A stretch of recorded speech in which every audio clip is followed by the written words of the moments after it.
तथागत सम्यक बुद्धांनी भगवंतांनी निर्माण केलेला सद्धम्म, त्या सद्धम्मावर आरूढ पूजनीय भिक्खू संघ या सर्वश्रेष्ठ रत्नांना अत्यंत त्रिवार अभिवादन करतो, श्रद्धापूर्वक अभिवादन करतो. चौथे रत्न म्हणजे परमपूज्य बोधिसत्व डॉक्टर बाबासाहेब आंबेडकर यांना देखील त्रिवार पंचांग प्रणाम करतो. आपणा सर्वांना अंजलीबद्ध अभिवादन प्रणाम. आज आपण बघूया की सरणतेई किंवा त्रिसरण. ती म्हणजे तीन, सरण म्हणजे शरण, तर तीन शरण, बुद्ध धम्म संघ शरण. तर यांना पाली भगवंताच्या वचनामध्ये आपल्या शरणस्थानाला कसं शरण जायचं ते आपण बघूया. तर पालीचे उच्चार असे आहेत, मराठी किंवा संस्कृत प्रमाणे नाही.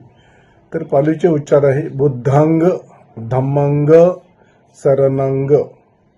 श नाही, शरणंग गच्छामी, धम्मंग शरणं गच्छामी, संघं शरणं गच्छामी.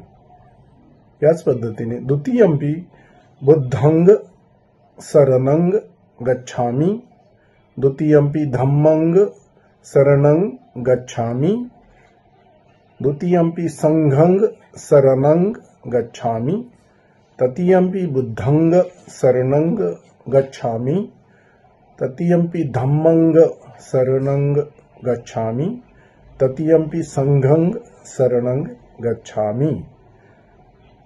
या पद्धतीने एकदा, दोनदा आणि तीनदा, बुद्धाला तीनदा, धम्माला तीनदा आणि संघाला तीनदा आपण शरण जायचंय, शरण जायचंय.